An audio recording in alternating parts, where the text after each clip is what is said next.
আজকে সেরিশকে ভ্যাকসিন দিতে যাব। হ্যালো এভরিওয়ান, আসসালামু আলাইকুম।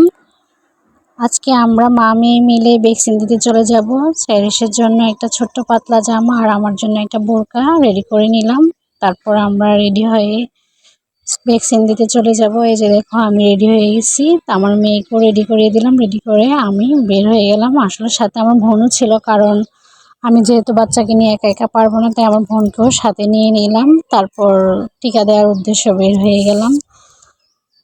তারপর আমি যাওয়ার আগে ওর জন্য একটা জ্বরের সিরাপ নিয়ে নিলাম, কারণ টিকা দেওয়ার পরে তো ব্যথায় জ্বর উঠবে, তাই আমি আসলে আগে থেকে ওর জন্য একটা জ্বরের সিরাপ নিয়ে নিলাম। তারপরে তো রওনা দিয়ে দিলাম যাওয়ার উদ্দেশ্যে। আমার সাথে গিয়ে আসলে টিকা দেওয়ার জায়গাটা প্রায় 30 মিনিটের মতো দূরে হবে।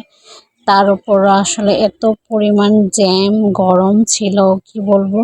প্রায় 30 মিনিটের মতো আসলে আমরা জ্যামেই বসেছিলাম। আর আমার মেয়ে তো প্রচণ্ড পরিমাণে ঘামিয়ে ওর অবস্থা খুবই খারাপ হয়ে গেছিল, কিন্তু কি আর করার, যাইতে তো হবেই।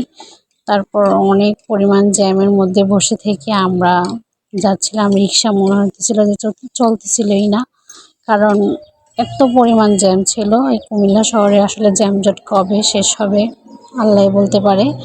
এই যে আমি কথা বলতে বলতে দেখো চলে আসছি কুমিল্লা সিটি কর্পোরেশন। হ্যাঁ, এখানে বাচ্চাদের টিকা দেওয়া হয়, তাই আমি এখানে চলে আসছি। তারপর এই তো ভিতরে গেলাম। আসলে এখানে আমার আম্মু জব করে, যার কারণে আমার বেশিক্ষণ বসে থাকতে হয় না। এই যে যাওয়ার পরে ওকে টিকা দিয়ে দিল। আমার মেয়ে তো প্রচণ্ড লেভেলের কান্না করতেছিল। তারপর ওকে খাইয়ে দিলাম, ও ঘুমিয়ে গেল। তারপর আসলে ওর জন্য এত পরিমাণে গরম পড়তেছিল, কিছু নিবো ভাবছিলাম, তাই কান্দিরপাড় চলে গেলাম আমি আমার বোন আর বাবুকে নিয়ে। তারপর ওর জন্য পাতলা কয়েকটা ড্রেস আপ নিয়েছিলাম, যদিও আমি আসলে ওর জন্য আরও পাতলা কিছু নিমা খুঁজতেছিলাম, বাট পাইনি। আর এত গরম, বাচ্চাকে নিয়ে বেশিক্ষণ ঘোরাঘুরিও করা যাবে না। তারপর কিছু জামা নিলাম। এই যে দেখো, আমি কয়েকটা জামা নিয়েছি ওর জন্য, বাট আসলে যে নিমাগুলো আমি খুঁজতেছিলাম ওগুলো পাই নাই। তারপর বাসায় চলে আসছি। এই তো এভাবেই আজকের দিন গেল।